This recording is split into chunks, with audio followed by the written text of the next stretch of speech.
จะจู้อย่างยังดูล่ะทำเป็นเองเผาขยะขยะกระเมนอยู่ดอกโอ้จูดรถจูดใช้ลมพัดไปได้ทุกอย่างนะบางหล่ะไม่ต้องใช้พื้นเด้อไม่ต้องใช้พื้นช่วยพ่อตากผ้าพี่กว่านั่นแหละถือไว้ถ่าเด้อเจ้าซอยเวียกพ่อแม่เก่งหลายมันเดี๋ยวก่อนกว่ายังไงนี่อยู่นี่หุดสิบก่อนหอมอยู่ปะหอมอยู่เนาะตากพี่ก่อนก็ได้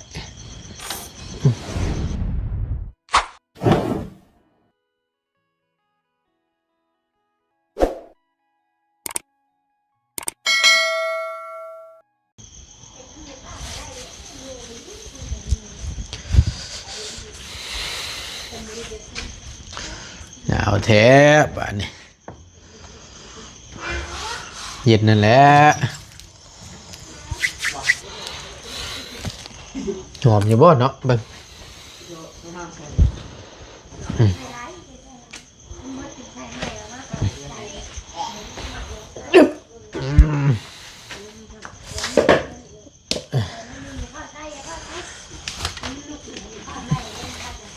ปั่นเครื่องหากระเลี้ยวพี่น้องเลย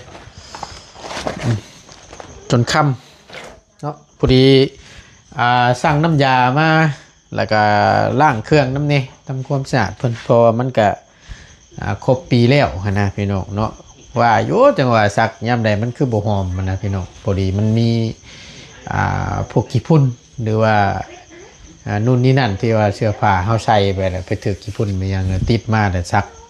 หลายครั้งนะแหละมันมาเห็ดอุดตันแล้ววันนี้ใส่น้ำยาอย่างลงไปมันกับบ่หอมมันนะพี่น้องพอดีทั้งบุตรได้ซื้อน้ำยาเดี๋ยวว่าอันโตอันที่เพิ่นโฆษณาที่ว่าล่างเครื่องซักผ้านั่นแหละลองเบิ่งป่านที่ว่าสิเป็นเท่าใดเนาะเอาก่อนอื่นพี่น้องเอ้ยกราบสบายดีและสวัสดีเด้อพี่น้องเด้อสบายดีกันเบิดสุขทุกคนพบเจอกันตอนยามแรงๆเนาะมืดพี่น้องเอ้ยนี่ก็เสือลูกชายนี่ก็นี่ใส่บ่ได้เลยนี่ก็ได้เสือน้องทีหนึ่งเพิ่นเสื้อผ้าของเมียน้ำเนยบ่ตูนน้ำเนย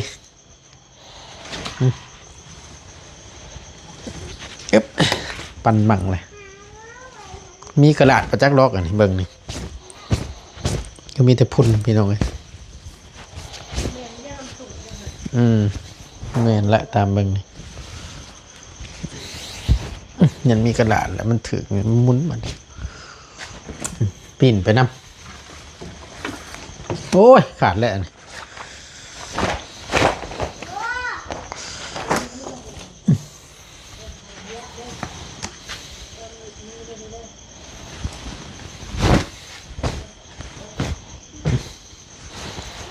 หนาวพี่น้องป้าเย็นนะดิเย็นจะจ้อยขี้งอเด้เนาะ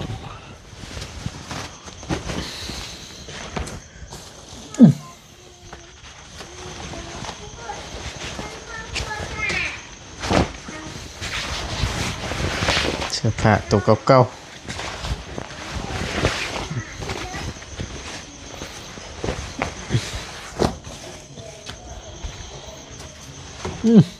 เสียงลำเสียงเพลงมากละบาทนี่พี่น้องเลยเปลี่ยนเป็นก่อนสักมือหนึ่งพักผ่อนก่อนบริเวณสักผ้าเนี่ยก็ล้นเติบเลยมาตุนก็ได้แต่ทางมีน้องที่หนึ่งพันมาโดยเจ้าจะเป็นคนทำความสะอาดแบบไรลูกล่ะเก็บขี้เหงื่อบ่เนี่ยลูกชายคืออยู่นอกคนเลยพี่น้องไปหาเบิ่งเด้อจูพื้นจูไผ่นั่นไผ่ใหม่เด้อเก็บขี้เหงื่อนั่นพวกเศษกระดาษนะจุดทั้งนั้นก็ได้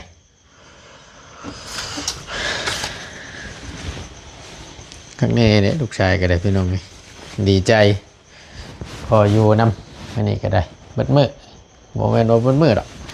มาแต่ห้องหมอนั่นแหละพี่น้องอยู่ก่อนเนาะเบิ่งการไปน้ำกันพี่น้องเลย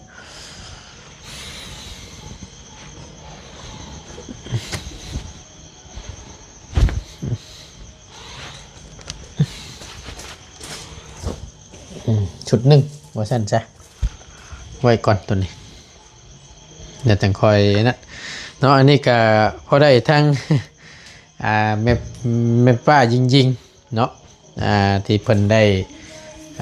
สดช่อยว่าสั้นจ้ะเนาะก็ถือว่ากระตุ้น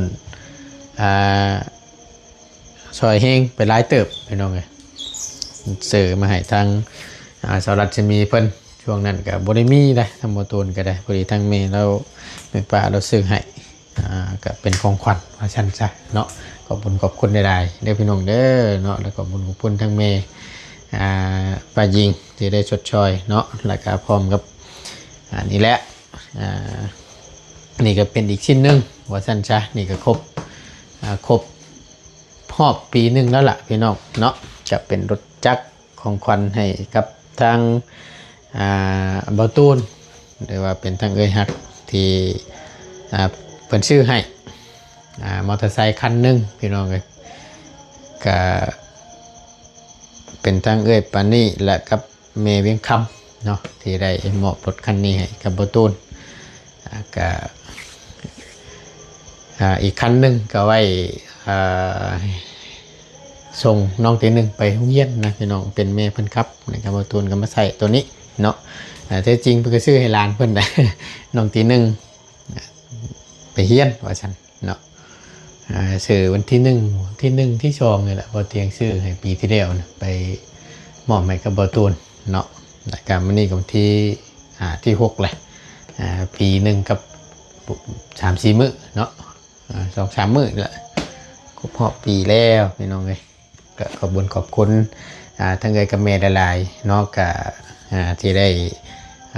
ซื้อรถให้กับบอตูนเนาะก็อยู่ดีมีแห้งเด้อความเจ็บสดายความไข่โซมีขอให้ร่ำขอให้เรื่อยด้วยเด้อกับแม่สาธุเด้อพร้อมครัวทางอ้ายนำเนาะแล้วก็ไว้ก่อนเดี๋ยวบอตูนสิมาเปิดน้ำใส่และชีซักเนาะเดี๋ยวจุนี้ไปตาก่อนทั้งลูกชายกับควัดกลุ่มอยู่โอ้ยพี่น้องไอ้ยันตะไพ่ใหม่เฮือนแล้วบานนี่ข้างแน่ดีเลยเบิ่งไปเบิ่งก่อนหลังไพ่เห็นยังเบิ่งไพ่ใหม่เด้อช่วยทำความสะอาดว่าฉันพี่น้องเลยเนาะเก่งบ่มันนี่นะโอ้ยเก่งแต่ไพ่สิใหม่บ้านลูกละเก่งจนแล้วเจ้าน่ะมึงไง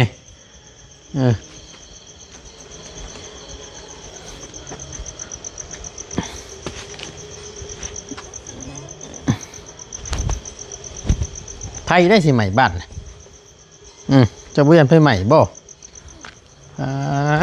เก็บขี้เหงื่อแถวนี้ได้พี่น้องเพิ่นก็ได้เบิ้งกันกว่าโคมคนละหัวจะจุ้ยยังดูล่ะทำเผาขยะพื้นน่ะบ่ใส่เด้อพื้นเด้อพื้นน่ะบ่ใส่เอาไว้จุอันนั้นเด้อฮะ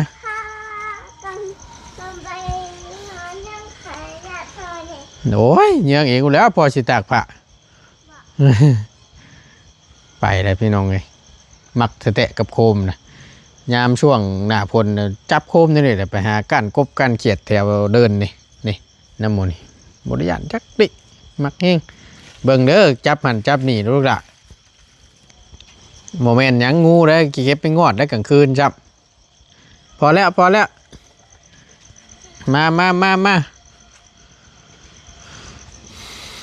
้วลมจับนี่ไฟใหม่เฮือนได้เย็นเองขยะกระเมนอยู่ดอกโอ้จูดรถ จูดใจลมพัดไปได้ตรงอย่างนะบักหล่าบ่ต้องใช้พื้นเด้อบ่ต้องใช้พื้นช่วยพ่อตากผ้าพี่กว่า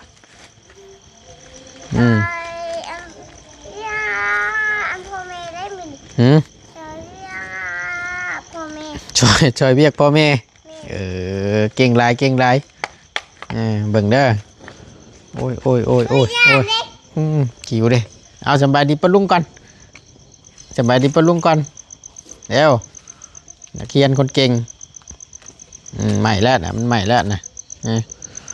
มันจะใส่ลายเรื่อมันปิวเชื่อนได้ลมพัดชับใหม่บ้านนี่ว้ายพอแห้งนะเป็นโทษแหละสบายดีก่อนบายดีปะลุงมีชอบบายเลยอยากเก็บขี้เหงื่อเนาะเบิ่งเด้อมันไฟใหม่ได้มันใหม่ดุก้นกลุ่มอยู่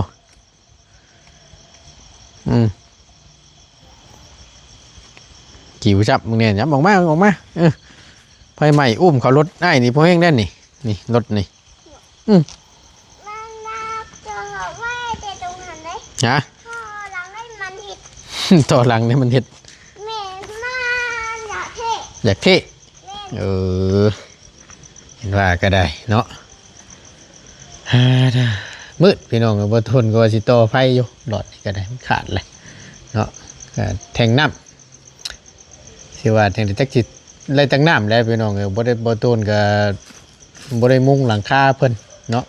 ยันแต่ทางกันแล้วกับท่อได้สิไปก่อนก็ได้ปีปลายอันนี้ก็ได้ฮอดบ่ปีบ่ทันฮอดจังบ่จะบ่ต้นติดตั้งปีที่แล้วนี่แหละก็มีมาหาได้พุ่นแหละบ่ต้นก็ว่าสิซื้ออุปกรณ์มุงหลังคามันแล้วก็พร้อมกับ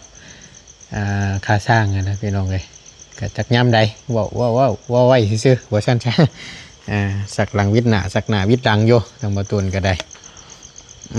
นะตักผ้าก่อนพี่น้องเลยจังสิคอยต้มไข่ข้าวแรงมื้อนี้ก็ได้ต้มไข่แล้วกินแกงไข่แล้วเนาะไปใส่น่ะตักผ้าบักหลาตากช่วยพ่อบ่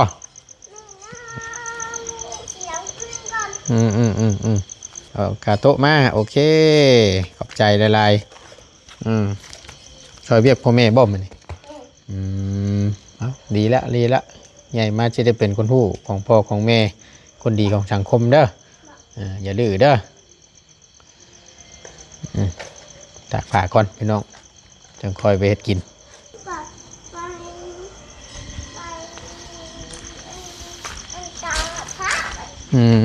สิมาตากผ้าพ่อมาโดนเลยหาคนช่วยอยู่นี่คนคำหูมากคนคำหูคนคำหูว่าสัน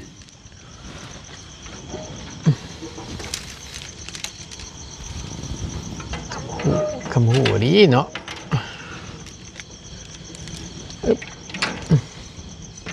คำหูคำพูอีพออีเมะคำพูอีพออีเมะนั่นแหละ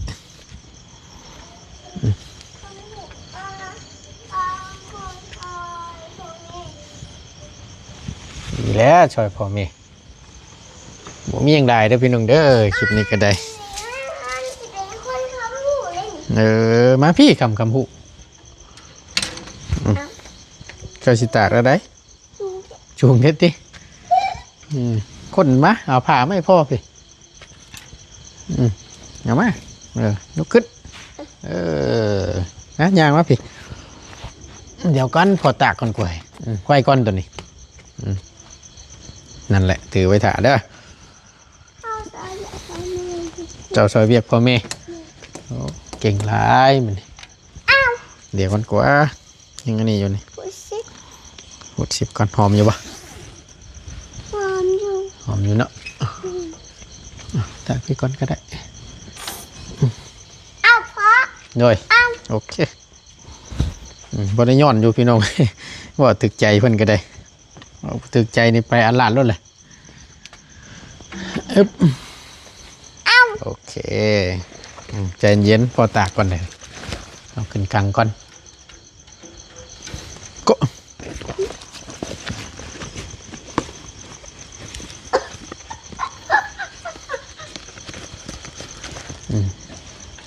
หอยไปก่อนเนาะโอเคเอาตัวเดียวก่อนเด้เอาตัวเดียวก่อนเอาไว้ก่อนเอาทีละโตเลยทีละโตทีละโต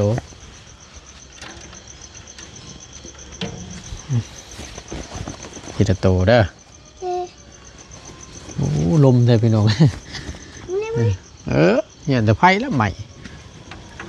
ไม่ได้พวกเหล่าน้ำหมดเด้อมาเอามาให้พ่อก่อนก็ต้องไปใช้สวยกัน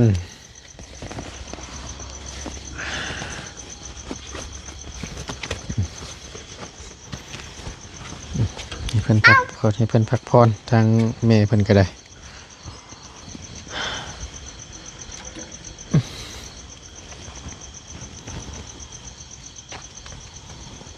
ยึบ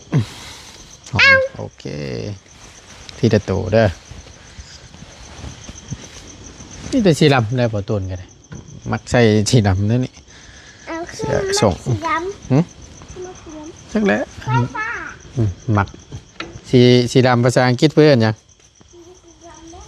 ฮะ สีดำเล็ก มาใกล้ๆบ่ได้ยิน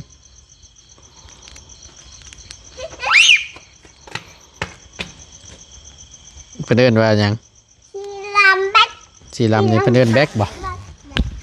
สีลำแบ็คบ่ นี่ เออสีฟ้าได้จ้ะ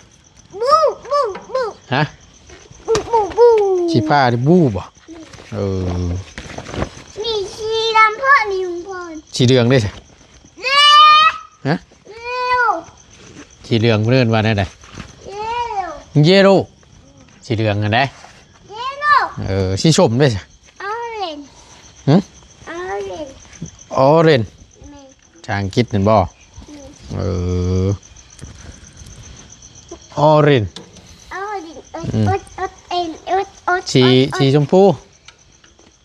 อ่ะ สีชมพูเพิ่นว่า ว่า ฮะ ว่าจ้ะ ว่าจับเจือป้าลุงบ่ได้ยินน่ะ เอ้า ป้าลุงบ่ได้ยินน่ะเว้าให้มันชัดเจนดีกว่า เชียร์อาวุธ ฮะ แม่บ่เสียหู แม่นเถื่อเจ้าแล้วเจ้าสิใส่ได้อยู่บ่ นี่ เนาะ วิธีต้องท คำบ่ได้แล้วไปเอาไปให้อันผู้อื่นเด้อ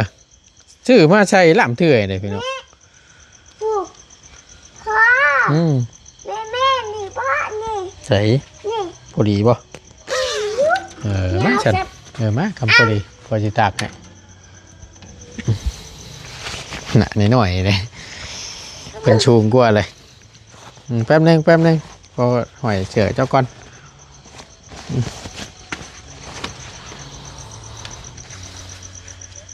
สเปรียวมันใส่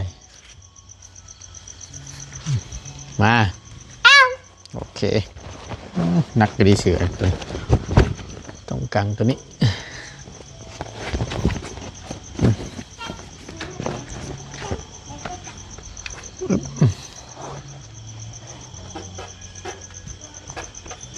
ป้าป้า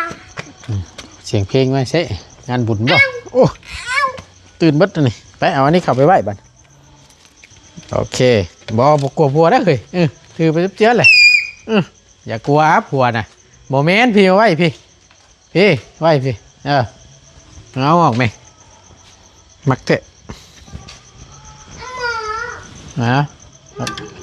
ตั้งไว้รถ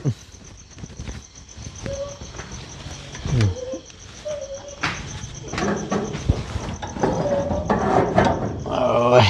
ลมพัดมาในพอแห้งแหละ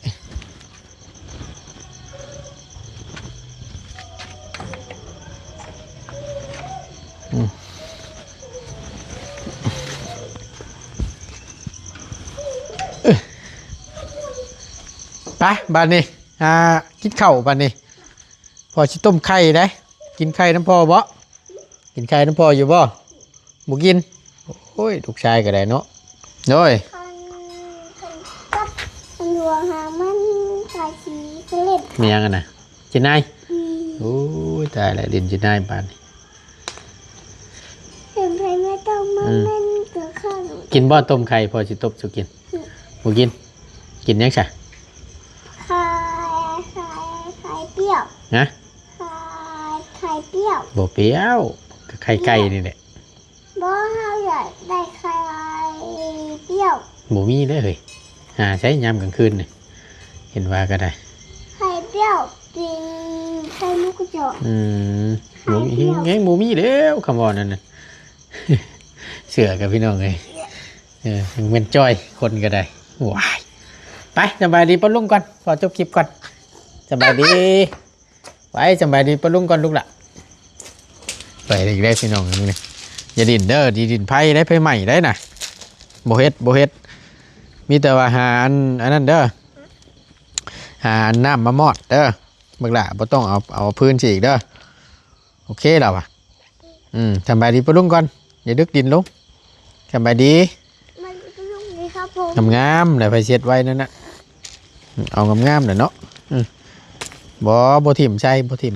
ทำความสะอาดในเป็นจุดที่เนี่ยซอยเนาะเอากระมุ้ยยังไงเดี๋ยวเพียงเด้อสำหรับคลิปนี้ก็ถือว่าถ่ายบรรยากาศยามกลางค่ำกลางคืนว่าสั้นจ้ะตากผ้าไปน้ำคุยกันไปน้ำพี่น้องเลย ขอบคุณหลายๆอยู่ดีมีแห้งพี่น้องพบเจอกันคลิปหน้าสำหรับคลิปนี้บ่ตูนลาเด้อพี่น้องเด้อสบายดีเด้อบรรยากาศเย็นจับโอ้ยเนาะเดือนเต็มท้องฟ้า